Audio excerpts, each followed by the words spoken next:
Could you start by giving a general description of the Navy during the Napoleonic Wars? In the long wars of the French Revolution and the Napoleonic Empire, the Royal Navy was the dominant naval force on the world ocean. In 1793, when the French Revolution War breaks out, the Royal Navy is somewhat outnumbered by the powerful fleets that the French and the Spanish possess.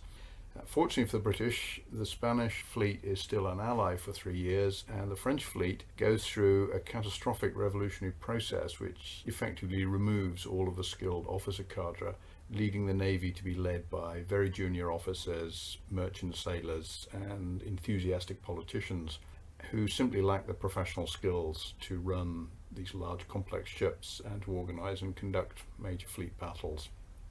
The morale of the French Navy plummets. Revolutionary councils are not good for discipline on board ship. By contrast, the Royal Navy goes to sea relatively well prepared, with a 100-year history of winning major wars, winning major battles. And the only major fleet battle in the early period of the Revolutionary War, the glorious 1st of June 1794, sees the English main fleet defeat the French main fleet and capture 7 of its ships and drive it home in confusion. This establishes a pattern that will persist for the next 20 years. Whenever there is a major fleet battle, the British win. The Royal Navy is more effective in combat, its ships are better drilled, better manned, it has more professional officers, more professional crew, its logistics are superior.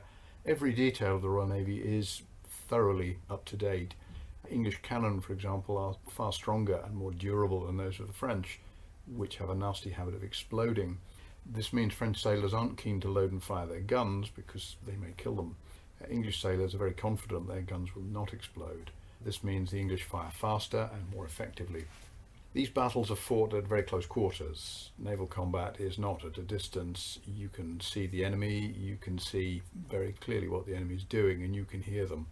It's about achieving firepower dominance. You fire faster than them, you hit them harder than they hit you, and eventually they stop fighting.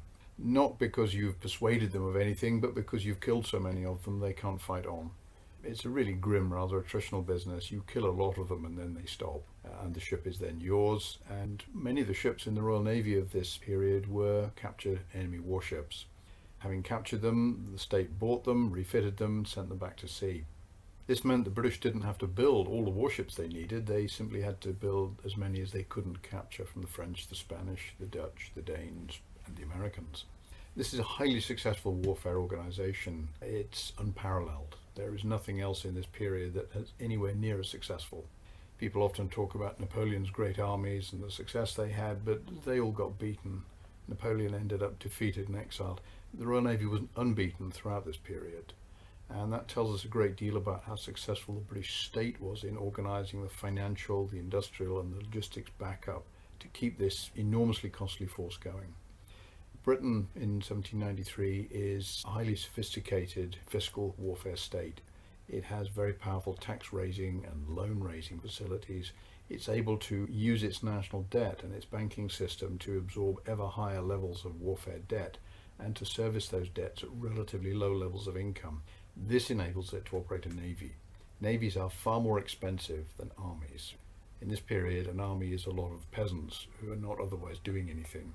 A navy is a huge amount of infrastructure, hardware, floating resources. The ships that are fighting in these battles are the largest and most complicated things that men build that can move, and their costs are necessarily high. They're also vitally important status symbols. The Royal Navy is not only successful, but it's also emblematic. It's no accident that at the centre of London we have Trafalgar Square, and we have a Roman column celebrating Nelson's victory. We also preserve Nelson's flagship, which is the Ark of Englishness. It is the emblematic English item. It's an English-made ship that fought in many battles under many great admirals, and not just Nelson. And its name goes back to the Armada. There was a victory in the Armada battle as well. So this name, this battle, this man, this is the iconic moment in the establishment of a British national identity. The Navy has some issues. It is perennially short of skilled manpower. And everybody will be familiar with the story that many of the men were impressed, forcibly taken into the Navy by a press gang, a gang of men sent out by the Navy to take them into the service. There are many myths about the press gang. Firstly, that the Navy took anybody. It didn't. It only wanted skilled seafarers. And it could identify these men very easily from their clothes, their physique, and simply by looking at their hands. A skilled sailor would have tar ingrained into the lines on the face of his hands from working aloft with ropes. He would also walk differently to a landsman. His clothes would be cut differently. They were called short clothes. They're the clothes that men wear today, short jackets, trousers. These men were at a premium because there weren't that many of them, and without them the ship doesn't go anywhere.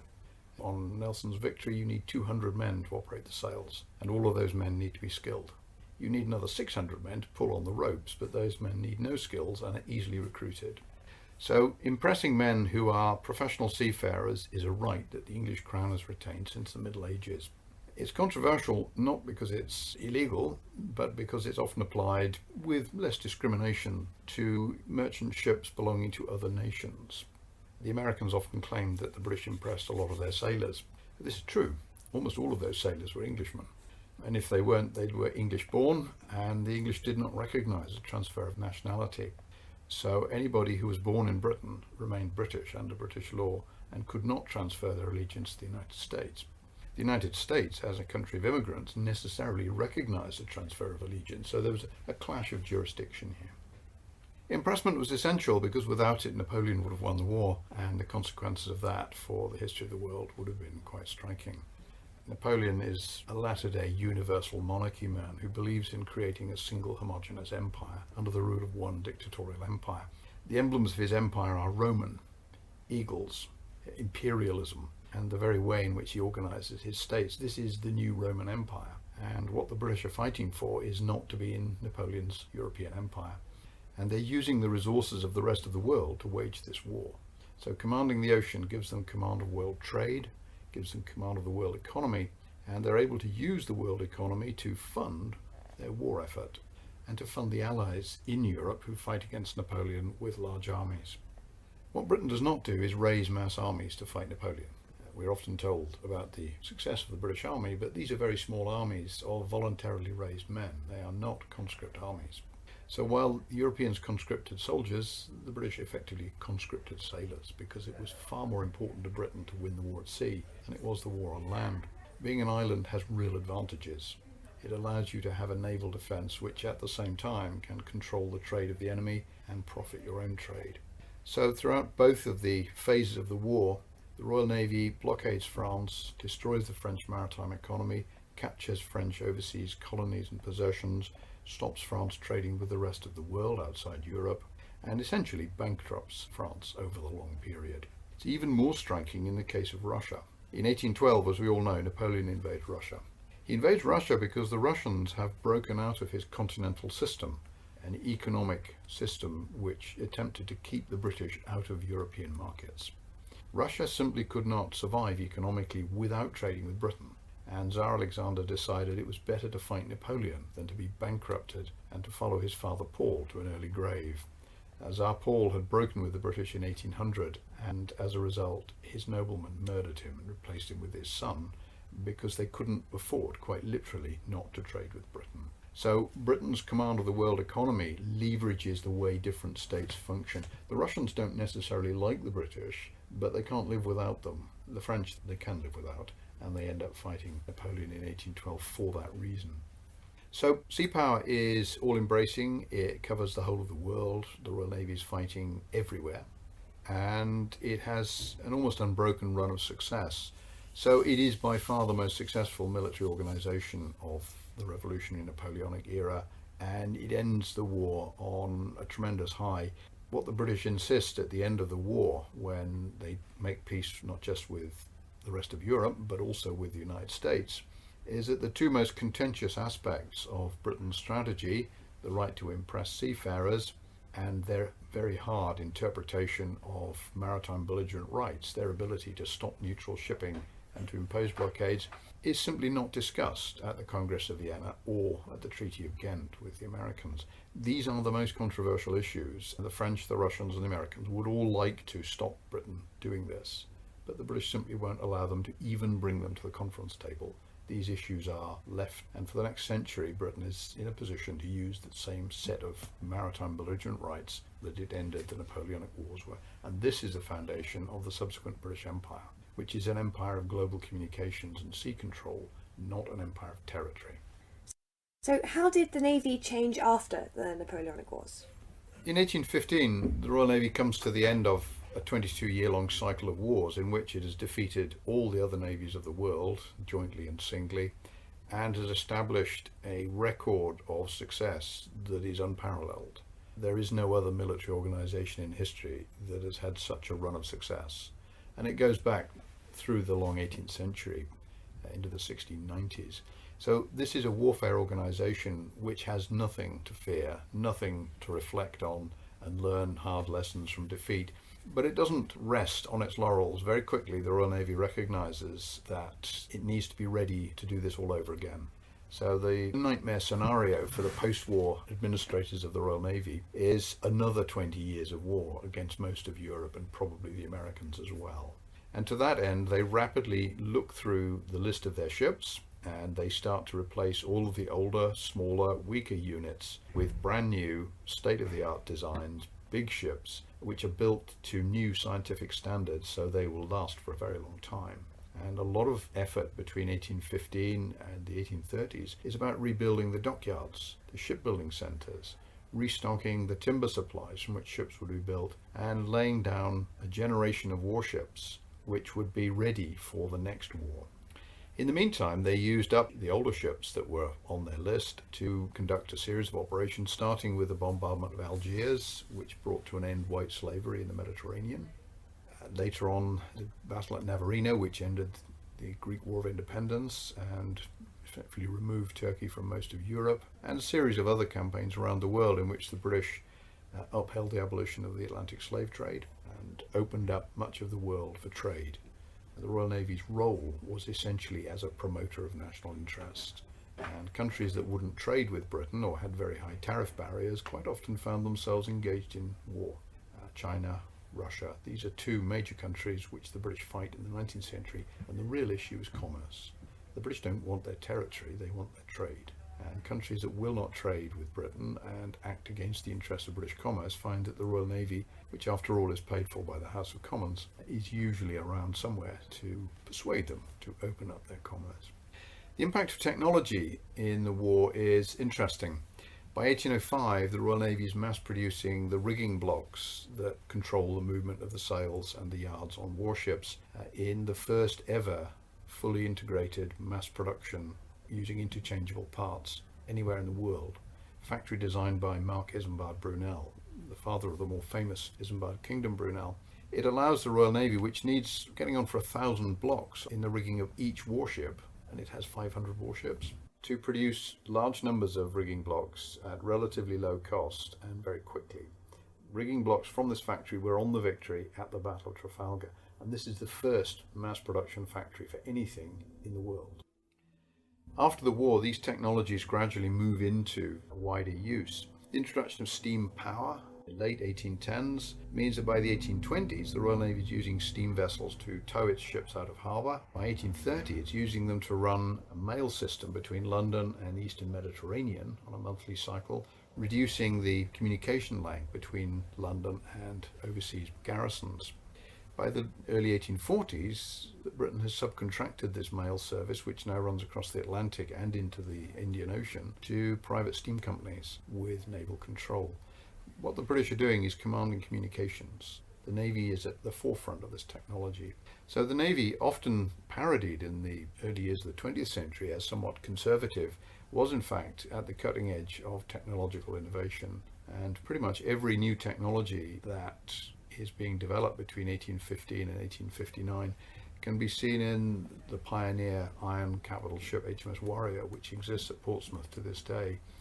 A truly striking combination. It has steam engines, the ship is made of iron, it has breech-loading rifled artillery, it has a range of technologies on board, right down to early washing machines so the men could clean their clothes, which make a step change from the Victory, which is literally 200 yards away, where everything is made of wood and perishable material and the whole ship is propelled by sail.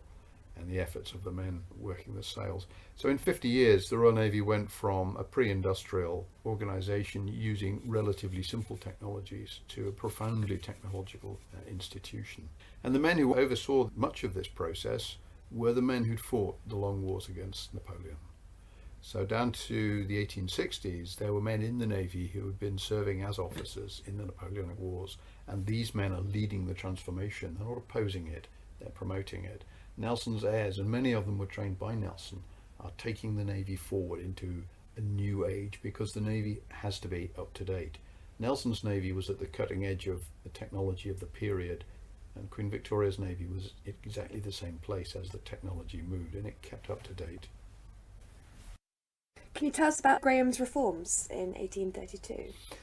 In 1830, Earl Grey forms the first post-war Whig administration on the mandate to institute major reform of British politics.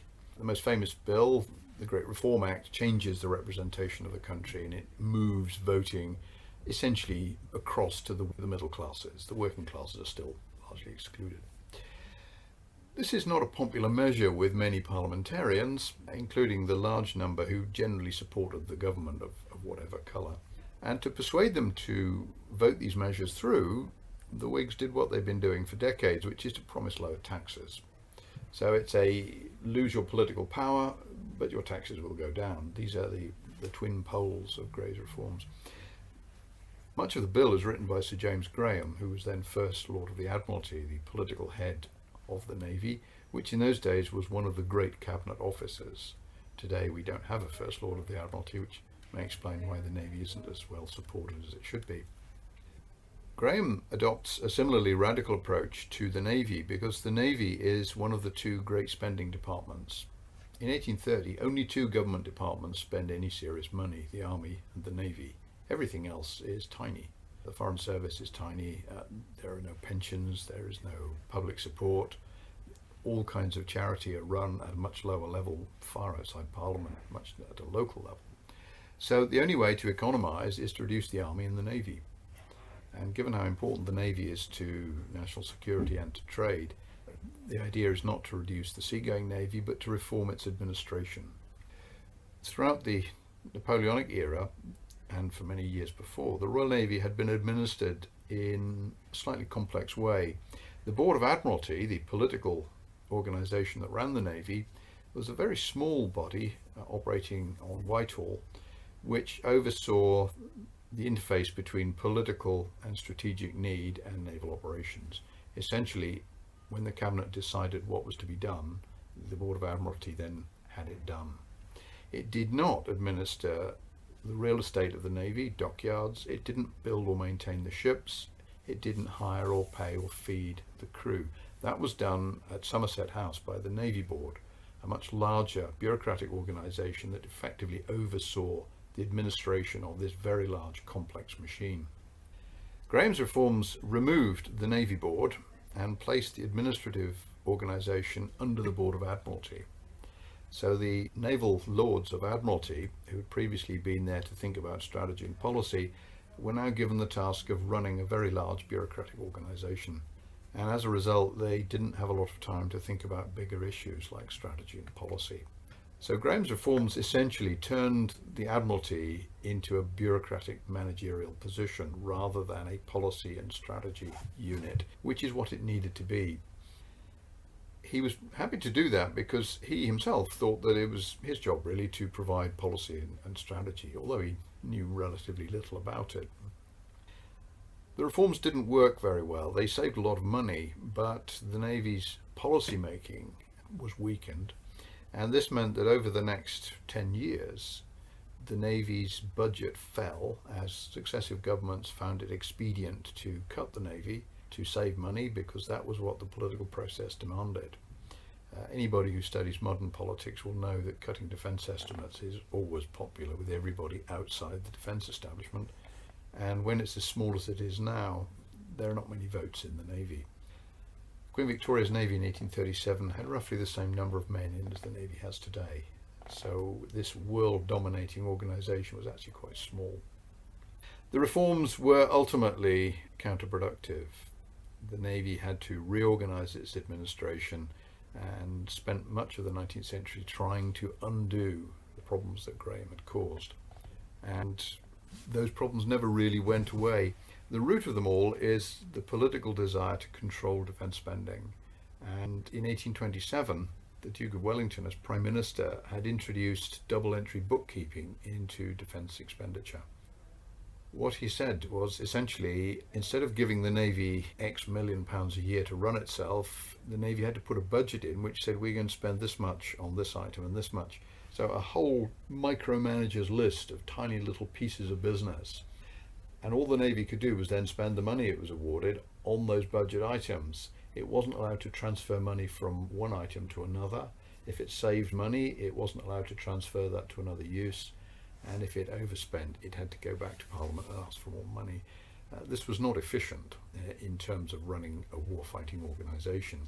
It was effective in terms of imposing political control over naval expenditure. And it was that tool which Wellington introduced in 1827, which Graham then used as the basis of his reforms. So bookkeeping ends up changing the way the Navy is run. So the system that had defeated Napoleon and all comers only 15 years earlier was thrown away in pursuit of a short-term political agenda. At the same time, Graham and the Whig Party organised the recruitment of dockyard workers to ensure that all of the dockyard constituencies voted for the Liberals. They'd voted for the Tories for the previous 50 years.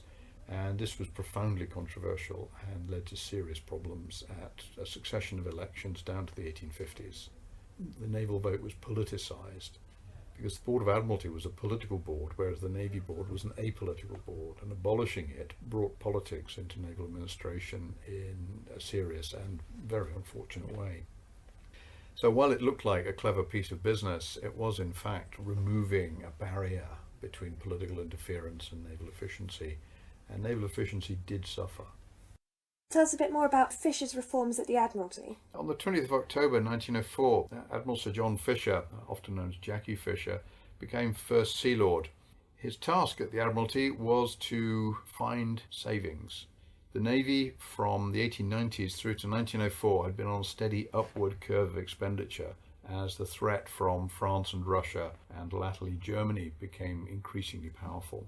The Royal Navy found itself outnumbered by the three nearest rival powers, and this rising tide of expenditure and the costs of the Second Boer War meant that the British government was desperate to find savings. Fisher got the job by essentially promising that he would find ways of improving efficiency, reducing waste and saving money. Cut the budget but retain the Navy at the right level. Fisher is an important figure because, unlike almost all other senior naval officers of the period, he wasn't a conservative and he wasn't connected with the political or social elite. He was a man who'd risen largely on his own merits to a position of great influence. His political hero was John Bright. His naval hero was Nelson, and his favourite reading was either Nelson or the Bible. To save money, Fisher streamlines a number of processes. But at the same time, he undertakes something absolutely controversial. 2 years earlier, he'd introduced a series of educational reforms aimed particularly at the recruitment of junior officers for the Royal Navy, the Royal Marines, naval engineers. And the clear objective of these reforms was to remove privilege and influence from the selection, promotion and training of naval officers. And this struck at the heart of what had become a somewhat aristocratic naval leadership.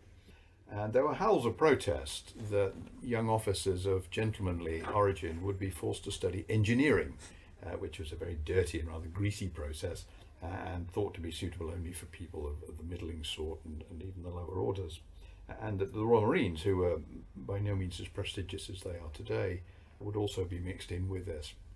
But Fisher knew exactly what he was doing. The Navy needed to recruit a lot of good people, and recruiting people on the basis of privilege and influence was not going to create a first-class 20th century Navy.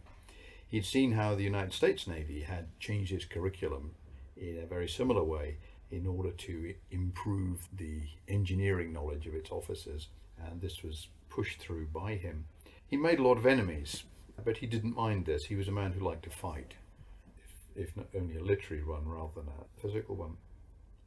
His landmark reform was the transformation of capital ship design, and he's famously associated with the battleship HMS Dreadnought, which he had designed and then built very quickly after coming into office. Dreadnought changed the rules of war at sea. Before Dreadnought, battleships had 4 12-inch guns, 12 or 14 6-inch guns, and old-fashioned steam engines that might get up to about 18 knots, but not very often. Fisher's Dreadnought had 12 12-inch guns. It had brand new turbine engines. It could make at least 21 knots and could hold that speed for very long periods of time. And it allowed battles to be fought at much longer ranges. It rendered all previous battleships obsolete. This meant the British battle fleet, which was the largest, had the most obsolete ships in it. But it was so transformational that everybody else stopped building battleships for 9 months to 18 months, and some of the naval powers of the world never really recovered from this. Only 2 other navies built Dreadnought-style battle fleets before 1914, the Germans and the Americans. Nobody else built more than half a dozen of these ships. They simply couldn't afford them and they couldn't build them. Britain, with the most dynamic shipbuilding sector in the world, built them quickly and economically. And Fisher used this as the basis of an arms race. He had recognised that Germany was the main threat to British interests and that the Germans were building a navy to challenge the British. He obliged them to build bigger ships, more expensive ships, ships that were not suitable for Germany's relatively shallow coastal waters, and the newly completed Kiel Canal that linked the Baltic and the North Sea through northern Germany. The Dreadnought forced the Germans to rebuild this canal at enormous expense. It forced them to build ships that they hadn't planned to build on a scale they hadn't intended, and it forced them to grapple with new technologies they hadn't yet dealt with. The naval arms race lasted 3 years. The Dreadnought was launched in 1906, and in 1909 Fisher launched a program in which Britain essentially built 9 Dreadnought capital ships in a single year. He set up a little bit of a public scare that the Germans were catching up. They weren't really. He got people in the press to promote that campaign, the "We Want 8 and We Won't Wait" campaign. Can you imagine today people campaigning in Westminster for more battleships? But such were the times. By the time these ships were finished in 1911-12, the Royal Navy had nearly double the fighting strength of the German fleet, and the Germans abandoned the naval arms race and switched their efforts to rebuilding their army in time to launch the First World War in August 1914. They did it in August 1914 because that's precisely when the Kiel Canal was reopened and allowed Dreadnought battleships to go through it, and Fisher knew this. Fisher had spotted this 6 or 7 years before the outbreak of the First World War. He predicted it very accurately. So what Fisher's job is essentially is to continue Britain's position as the leading global power, to protect Britain's interests in global trade, which are expanding, to protect Britain's global investments, which are expanding, to avoid a major war in Europe, which would not be good for business, by deterring German aggression. In the spring of 1906, and during that year, the first Moroccan crisis breaks, and the crisis is solved by Fisher and his friend the King, Edward VII. They send the main English fleet into the Baltic without telling the Germans, and it turns up in a German harbour without being announced, and the Germans immediately decide they won't attack the French. Naval deterrence, naval diplomacy, is Fisher's main weapon. Being able to threaten the Germans with a blockade and attacks on their coast draws them back from launching a war in 1905-06 and again in 1911. And unfortunately, in the July crisis of 1914, Fisher was not in office and was not in a position to put that pressure on the Germans again. The Germans fully expected the British would do this and were somewhat surprised that the British didn't apply pressure. Whether it would have averted the First World War or not really isn't the question. The question is, should it have been attempted? And the answer has to be yes. It was not in Britain's interests for the First World War to break out, and it would have been better all round if perhaps the war had been avoided by a more straightforward piece of diplomacy. Fisher's diplomacy is rather like Lord Palmerston's. He's very keen on making people understand that the consequences of their actions may be negative, unlike the Ministry of July 1914, who were more concerned about the Irish Home Rule Bill and the coherence of the cabinet. What does Fisher do? He modernises the Navy, he transforms its equipment, He introduces new weapons, submarines, he introduces new fueling systems, the switch to oil fuel, which is vital for high-speed endurance. He builds bigger and bigger ships, and he uses them as the basis of a deterrent position in which the British say, we are simply too strong for you to take us on, so why don't you do as we say? He's not in favour of war. In fact, Fisher loathes war and is very much opposed to the use of force if it can be avoided. His first battle was the Royal Navy's most important defeat of the 19th century, an attack on forts at the entrance to the Taku River, in which he saw many of his friends killed and ships sunk. He saw no reason to go to war. He thought it was much better to be overwhelmingly powerful and to be able to avoid war from a position of strength. His effect on the Navy was, it might be said, controversial. Those who opposed him did so largely on social and political grounds, and over time their opposition became increasingly ridiculous. And by the outbreak of the First World War, it was very much Fisher's Navy, and the men who commanded it were the men that he had raised and trained, and key people that he had run through his system would direct the war at sea. And his legacy was the Royal Navy of the 20th century.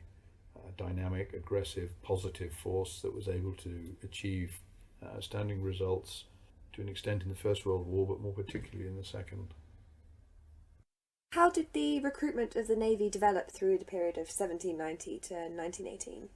Naval manpower recruitment between the outbreak of the French Revolutionary War and the outbreak of the First World War is a really important study in how states organise themselves and how organisations within the state, particularly in this case the Navy, responds to changing technology and changing political circumstances. In 1793, the Royal Navy manned its ships in peacetime by voluntary recruitment. Men were encouraged to sign on by being offered a bounty or pay or simply the availability of work. And a navy which in 1792 had around 15,000 men at sea had little trouble recruiting enough men. The next year it needed 100,000 men, and it had huge problems because there weren't 100,000 skilled seafarers out there to recruit. So the Navy had to offer larger bounties, it had to recruit large numbers of unskilled landsmen who might be trained up as sailors but were not skilled men. And it resorted to the age-old right of the English crown to impress mariners. Skilled seafarers had been subject to impressment for centuries. They were not subject to being impressed into the militia. They were not to be taken into the army because sailors are far more important than soldiers. They're skilled men. They have transferable seafaring skills. Soldiers can be trained in 6 months, sailors take 6 years. It's a much more demanding job. So impressment only applied to skilled seafarers.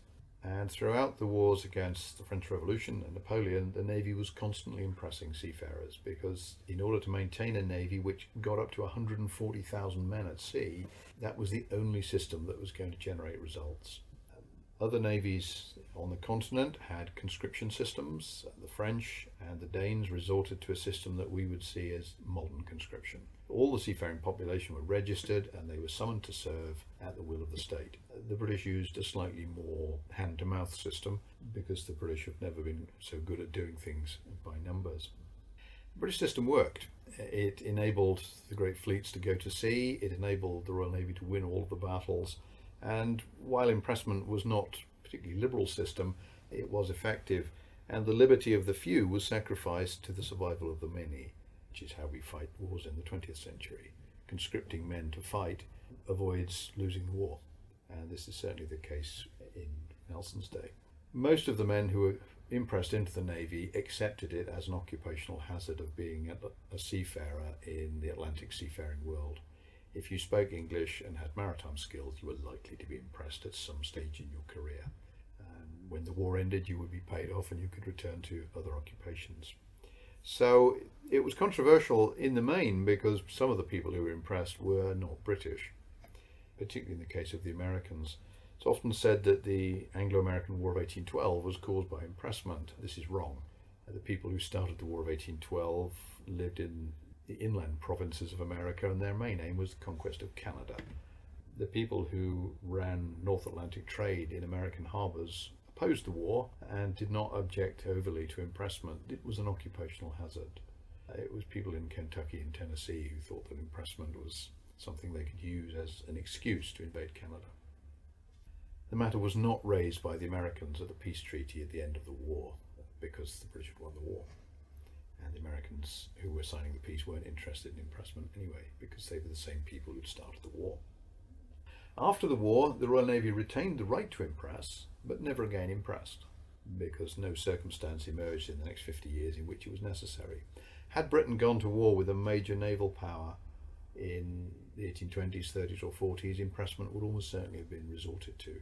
A war with France and Russia combined would have seen large numbers of men impressed into the Royal Navy, but it didn't happen. And from the 1830s, the Royal Navy began to change its recruitment. Instead of simply waiting for men to join the Navy on a ship-by-ship basis, Nelson sailors didn't belong to the Navy, they belonged to a ship. If you signed on to HMS Victory, that was your connection with the Navy, and if HMS Victory paid off, you paid off with it. You were not a naval rating, you were a Victory rating. In wartime, men were transferred from ship to ship, but in peacetime, you served for as long as the ship was in commission. From the 1830s onwards, highly trained gunnery ratings in the Royal Navy joined the Navy for a period of 10 or 20 years. They were now part of the Navy, not just the ship. And over time, the Navy recognized the need to build up a reserve for wartime, so the small peacetime Navy could be increased at the outbreak of war. And these men would be time-served naval ratings who had served 10 or 20 years and would be paid a retainer, so they would come back to serve in the event of war.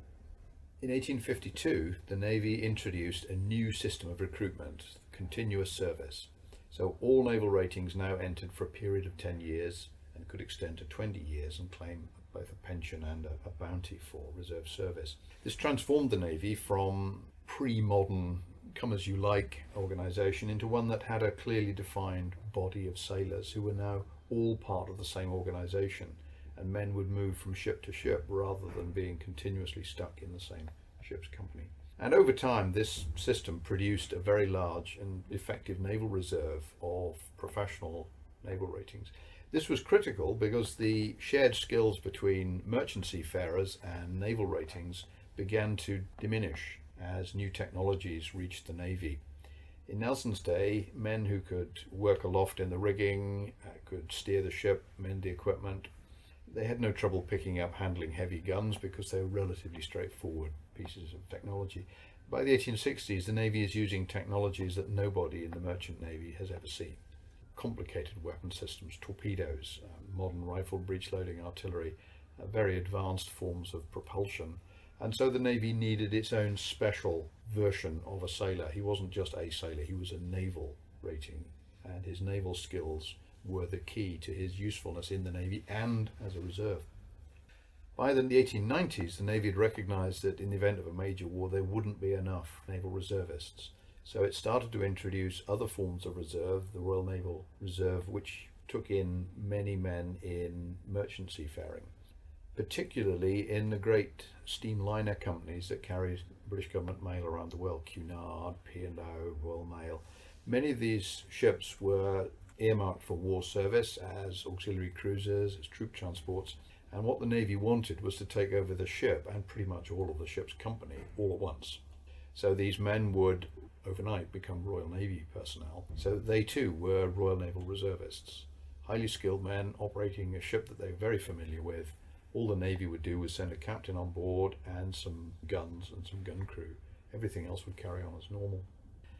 These ships were essential to patrolling the world ocean. There simply weren't enough Royal Navy warships to do everything. And then in the First World War, you find all of these coming together, and also a Royal Naval Voluntary Reserve, men who don't have a maritime background but are still volunteering. And this means the Navy in the First World War does not conscript. And in the Second World War, it effectively doesn't conscript, it takes volunteers.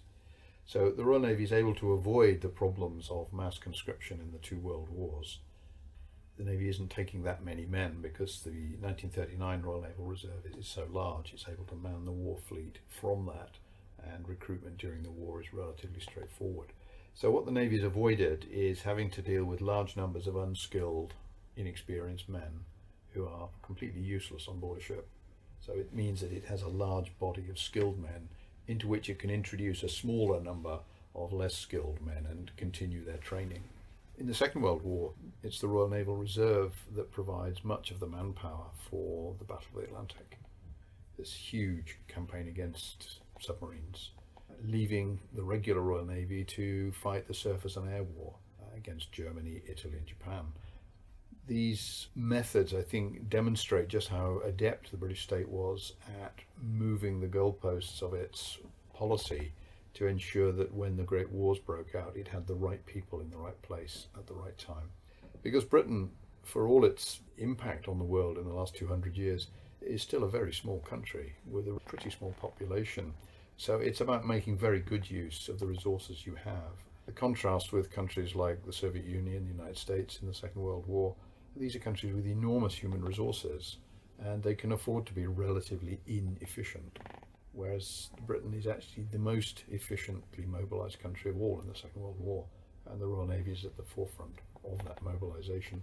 Britain gets more out of its war effort per head than anybody else. It gets more war production, it gets more military manpower per head of population than anybody else. And that isn't accidental, that's very deliberate, and it goes back to the Napoleonic Wars. The same ideas that drove Britain through this first total war of national mobilisation, making choices between where to apply manpower, between domestic industry, trade, frontline manpower, army versus navy, and the Second World War Air Force as well, making those balanced choices so you achieving the most effective use of all of the resources, industrial, human, financial, in order to promote the war effort. And this joined up thinking about war is something that no other country achieved, even in the Second World War. Britain is a better organised and more efficient warfighting state in 1914 than any of its significant rivals, and remains so pretty much to the end of the Second World War. It's not as big as some of them by the end of the Second World War, but it's certainly significantly more efficient. So getting back to the Napoleonic era, how was Napoleon defeated at sea? The Napoleonic Wars are the great contest of the modern world between land power and sea power. Napoleon, the great warlord of the European continent, a man who was able to defeat all comers, Austria, Prussia, Russia, in a series of titanic battles and rule over territory almost as large as the modern European Union. But he was never able to contest command of the sea with the British effectively. It's probably summed up by his invasion of Egypt in 1799. Napoleon gets to Egypt, he lands and conquers Egypt, and then Nelson turns up and wipes out his navy and cuts him off. And the Royal Navy then helps the Turks defend the fortress of Acre in Palestine, and Napoleon can't get out of Egypt. He's stuck. His army starts to die of disease, and he eventually scuttles back to Europe, and he never leaves Europe again until the British take him to St. Helena. Napoleon doesn't understand the sea. This is strange because he comes from a small island in the Mediterranean, but he simply doesn't get that the sea is a difficult, complex environment in which things cannot be predicted. Napoleon's genius is moving armies around the map of Europe and combining them on the battlefield to overwhelm the enemy. And he tries to do this at sea, and it simply doesn't work. The Great Trafalgar Campaign, he wanted naval forces to leave France and Spain from 4 different ports to meet at the same place in the West Indies and then come back to Europe and achieve strategic effect. Nobody was able to tell him that the wind and the weather means that this isn't going to happen. And it didn't. None of these combinations, these brilliant plans, ever came to pass. When it came to sea power, Napoleon was baldrick. He had a cunning plan and it never worked. Because the British always knew what Napoleon was trying to do. It was blindingly obvious. He had an army at Boulogne. Oh, he might want to cross the Channel. We'd better be ready for that. When he sends his fleet out, it's pretty obvious what he's going to do because it's all tied together. In 1805, the culminating campaign, which leads to the Battle of Trafalgar, Napoleon thinks that by sending ships to the West Indies and attacking British commerce, which is then very important, the British will send a fleet out there, and that fleet will leave a space through which he can send his other fleet into the Channel and supervise an invasion of England. When the French fleet leaves the Mediterranean, Nelson, who is only meant to be in command in the Mediterranean, works out what's going on and chases after them all the way to the West Indies. And when Admiral Villeneuve hears that Nelson has arrived, he turns round and runs back home again because he doesn't want to face Nelson. Napoleon's plan collapses. His main fleet, which is in the port of Brest, at the coast of Brittany, is ordered to leave, and Nelson's friend Admiral Cornwallis makes sure they can't leave. He closes in on the harbour mouth and drives them back in again. By August 1805, it's over. Napoleon knows this, and his army breaks camp at Boulogne and marches to Austria, where it wins the battles of Ulm and Austerlitz. He can't defeat the British. And he then orders Villeneuve, who is in Cadiz, to take his fleet to Sicily, to conquer the island of Sicily, which is critical to the British in the Mediterranean. And that's what leads to the Battle of Trafalgar. They weren't going to invade England, they were going to invade Sicily. Nelson let them come out and then wiped them out. Nelson was able to deal with what Napoleon was doing because he had a genius for war, every bit as great as Napoleon's, but he was fighting on his own in his own environment. Nelson is, in terms of this era, a greater commander than Napoleon because he is undefeated in the great battles and the side that he's leading wins. Napoleon loses because he's fighting for something which people don't want. Napoleon ultimately is the angel of destruction. He ruins everything he touches. He wipes out the adult male manpower of France. He destroys the French economy. He wrecks the political system of Europe. He removes faith and integrity from international diplomacy. He breaks treaties. He breaks everything. Nelson lived and died to maintain the constitution, the church, and position of Britain in the world. And when he died, he said, "Thank God I've done my duty." Napoleon didn't see it like that. It was about him. With Nelson, it wasn't. It was about his country and its needs. So Napoleon was never going to win those wars because the British could stop him leaving Europe. And every time he gets outside Western Europe, his system fails. After Trafalgar, the great British campaigns are in the Iberian Peninsula. Everybody thinks the British have some kind of ambition to drive the French out of Portugal and Spain. They don't. All they want is to stop the French using Portugal and Cadiz as bases for their navy. So Wellington's army builds a huge fortress around Lisbon, the lines of Torres Vedras, and if Wellington had held nothing else, that would have been a result. The rest of Portugal and Spain were of little interest to the British. We didn't want them, and if the Portuguese and Spanish weren't able to liberate them for themselves, it probably wasn't our job to do it for them. But a French fleet in Lisbon and at Cadiz would have cut up British Atlantic shipping, which included all the ships coming back from India, and would have almost certainly defeated Britain. So that was a strategic use of the army to secure the navy's needs. You see the same thing in the attack on Copenhagen in 1807, when the Danish navy is taken away to reduce the threat to Britain. The destruction of the naval base on the island of Walcheren in 1809, similar attack. What the Navy is doing is removing the ability of Napoleon and his allies to operate at sea. And the Army's role is as the spearhead of those operations to land and destroy naval bases and ships. Wellington is able to press on into Portugal and Spain because Napoleon invades Russia and runs out of troops. And so the Spanish front is denuded and the British then press on. But that's a very subordinate operation to holding those two great seaports. Those are the key to the Atlantic. And you see the rest around the world, the things the British occupy and conquer in this long cycle of wars, it's all about controlling the sea. Malta, the key to controlling the Mediterranean. Cape Town, key to the route to India. Sri Lanka, Ceylon, and latterly what is now Indonesia. The British are just occupying the territories that give them strategic control of the ocean and ocean-going trade. And they take away French colonies where the French are operating ships that are attacking British trade. So in the West Indies, Mauritius and Guadeloupe are taken 4 times in the space of 22 years to stop the French using them, including in 1815 during the Waterloo campaign. People forget this, but the war happened outside Belgium as well. In the Indian Ocean, they took Mauritius, which was a major base for French cruisers, and they literally took away all the places from which the French could attack British trade. And this reduced the cost of insurance on British shipping, it reduced British shipping losses, it increased the vitality of the economy, and helped the British raise the money to defeat Napoleon. Napoleon was defeated by sea power, but the right arm of sea power isn't battleships, it's money. Sea power gives you command of economic output. And economic output allows you to fund Austrian, Prussian and Russian armies rather than using your own manpower, and it enables you to carry on the war with this very expensive instrument, the navy. Napoleon spends as much money on his navy, but he gets nothing for it. He's wasting money on ships he doesn't know how to use, and he doesn't have sailors to man.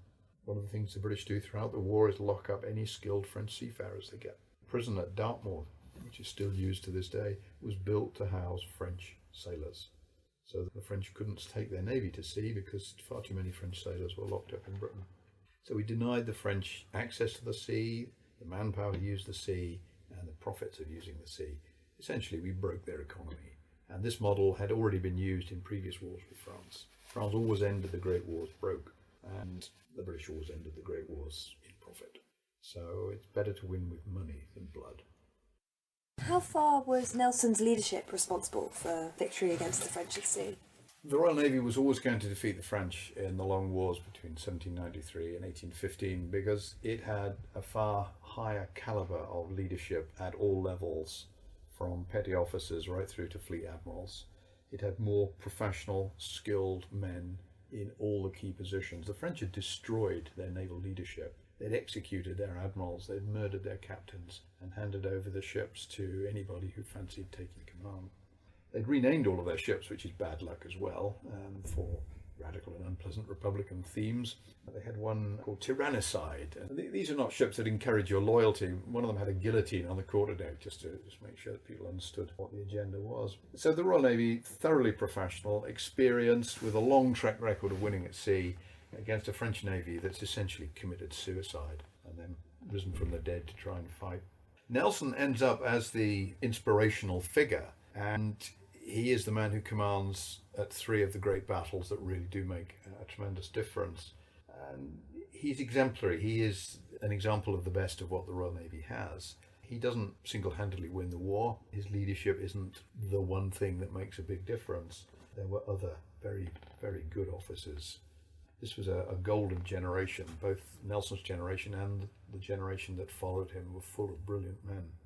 But what Nelson does is provide a figurehead. He has a genius for war. His insight into the weather, the ocean, what the enemy can do, his ability to read the context, to process the intelligence, as we would call it, is absolutely second to none.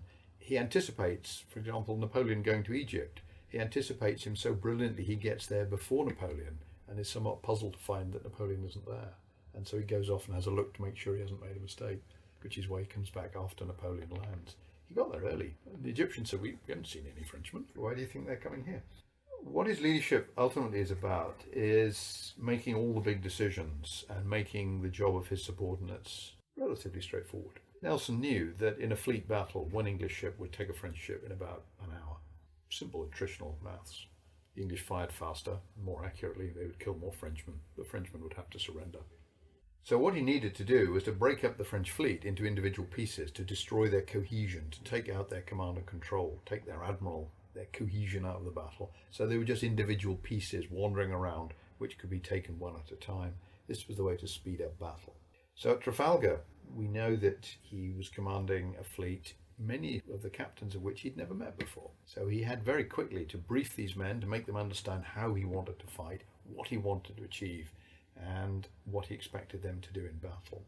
It's very interesting that he picked his great friend Cuthbert Collingwood to lead the second attack, because Collingwood had known Nelson for 35 years. They were as close as brothers, so they understood each other very well.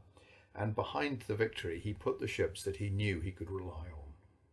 Victory, Temeraire, and then Neptune, commanded by Thomas Fremantle, who he'd served all the way through the revolutionary Napoleonic Wars with. He knew and trusted Fremantle above all others. He knew that in a fight, Fremantle was somebody he could absolutely rely on. So he front loads his fleet with people that he trusts, and he hopes the others will be encouraged. But the attack at Trafalgar sums up what Nelson is all about. The French and Spanish fleet is at sea, it's heading for Sicily, it sees Nelson coming, it reverses course to head back to Cadiz in safety. Nelson has very little time to attack and defeat it. The wind is light, they're moving at around 2 miles an hour. So this is a slow walking pace battle. So at sunup on the 21st of October, the fleets are in sight, but it's midday before they start shooting. So everybody has a long time to think about what's going to happen. What Nelson does is to form his force rapidly into two columns for a direct attack, which is without parallel as a specific piece of tactical development. This is highly risky because battleships of this period only fire to the side. So by going bow on towards the enemy, you're allowing all of them to fire at you when you can't even fire back. But Nelson has to do this because he knows there's a storm coming later that day, and this is the only chance he'll get. He has to destroy these people now, otherwise it'll be years before they're found at sea again.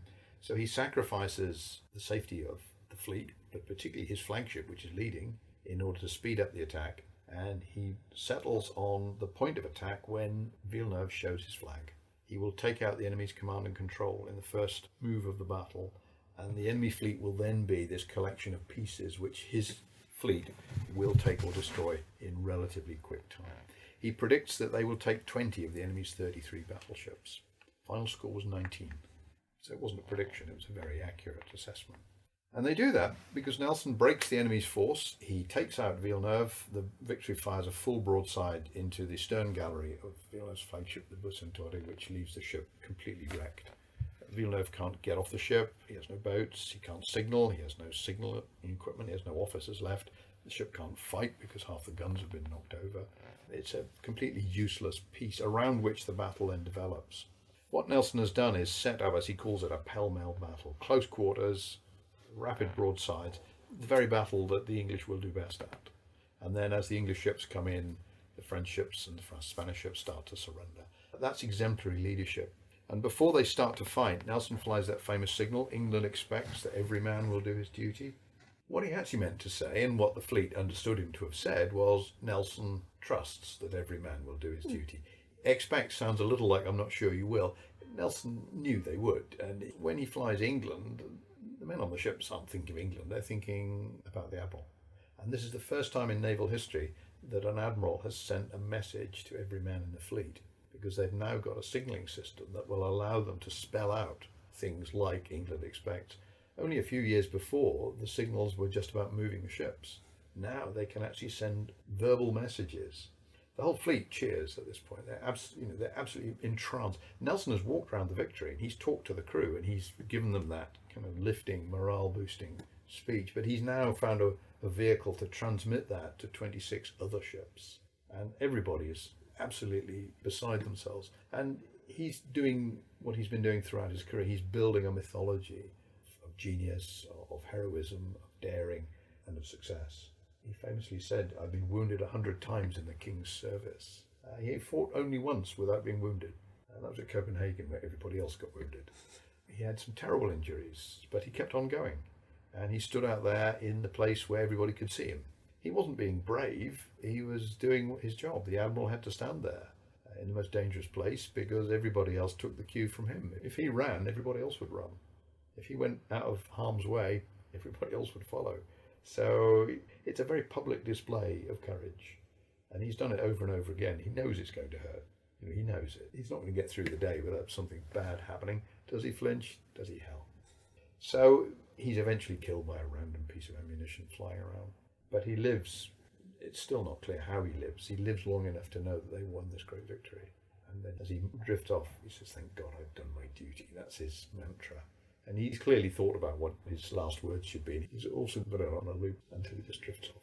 And that leadership is captured by the state. When Nelson's body is brought home, he lays in state in the Painted Hall at Greenwich, the Royal Naval Hospital, and thousands come to pay their respects to Nelson. And then he comes in this great river pageant from Greenwich to Whitehall Stairs. He's then overnight in the Admiralty Building, and then he goes from the Admiralty Building down the Strand, past the Temple Bar, into the City of London, where he's now under the command of the Lord Mayor of London, not the British state. And he's buried in St Paul's, which is the cathedral of the City of London, because the people who valued Nelson most were the City of London. He's the one who saved their trade, their commerce, their prosperity.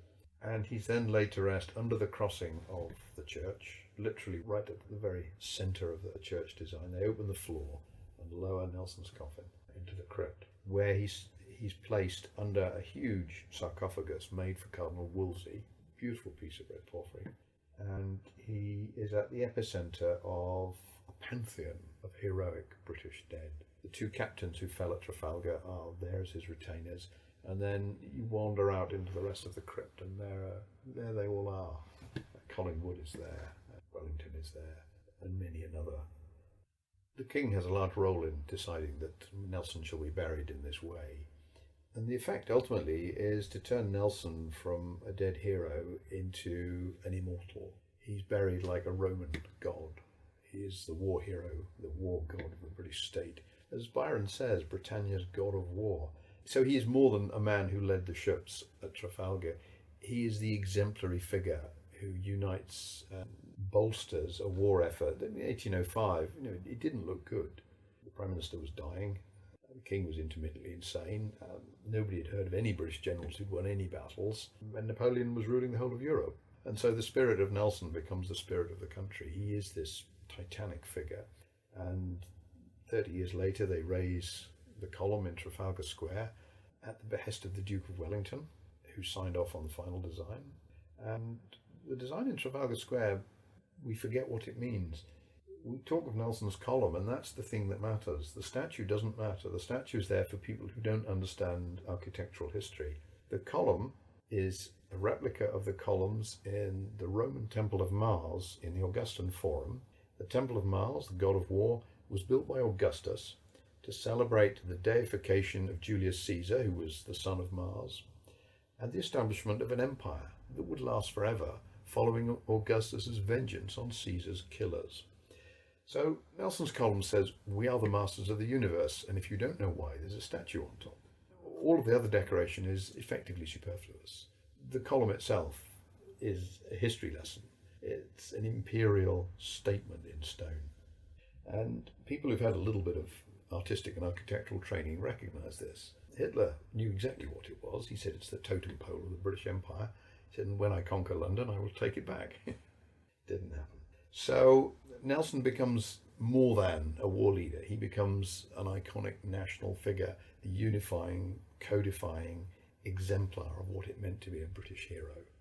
And his leadership on the field of battle is outstanding, but his leadership as an iconic national figure is even more important. The only people in Britain who ever complained about Nelson were people who wanted the war to stop and us to do a deal with the French. Charles James Fox and the Whig Party. If you look at James Gilray's first cartoon, published after the Battle of the Nile, it's not about the battle, it's Charles James Fox and his mates crying into their beer that their political plan to do a deal with the French has been spoiled by Nelson. They hated him. He made the war successful. They wanted it to be unsuccessful. They wanted peace. Nelson kept the war going, and he kept it going to the end because it was his disciples, his followers, who finished the war off. The man who burnt down the White House in Washington was Sir George Cockburn, was one of his protégés. Cockburn came home from doing that and was immediately given the task of taking Napoleon to St. Helena. And Cockburn was still running the Royal Navy in the 1840s. So Nelson's legacy is enormously powerful, not just that kind of spiritual legacy, but also the professional legacy. The standards he set were the standards the Navy aspired to right the way through the 19th century. Even as late as 1904, when Jackie Fisher becomes First Sea Lord, his proudest boast was that he entered the Navy under the guidance of Nelson's last surviving captain. And that's a story he made up, he did. He was entered into the Royal Navy in 1854 by Admiral Sir William Parker, who Nelson had made a frigate captain in 1803, and of whom Nelson thought very highly. So this connection is visceral.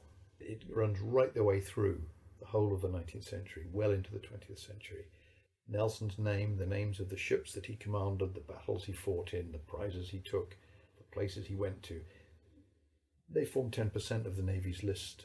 There's always an HMS Nelson, there's a Nile, there's an Aboukir, there's a Trafalgar. We tend not to do Copenhagen because we don't want to upset the Danes, but all of the others, they're all there. We're about to launch a new submarine called Agamemnon. Why is it called Agamemnon? Nelson's first battleship.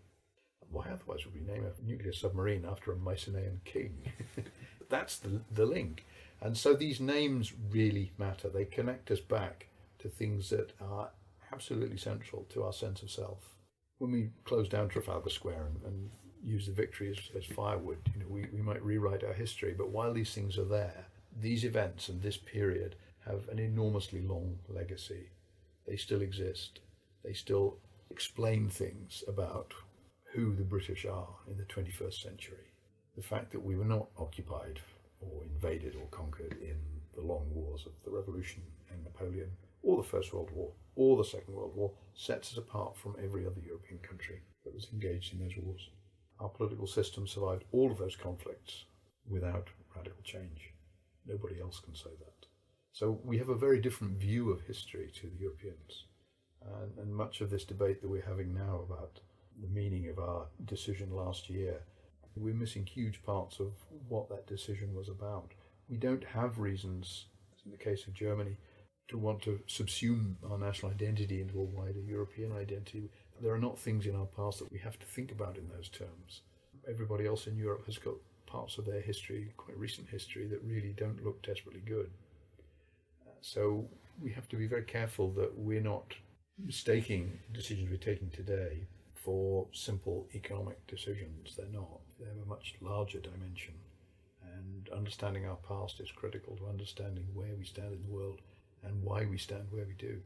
That decision was informed by many things, but a sense of who we are and what we've been is a part of that. History matters because history explains how we got here, and our history is not the same as the rest of Europe. The only two countries in the European Union that can say they weren't invaded, occupied or beaten up in the 20th century is Britain and Sweden.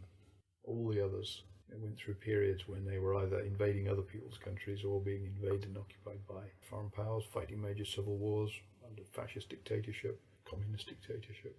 Britain's stability is one of the things that the Europeans so greatly admired, and one of the reasons they regret we leaving.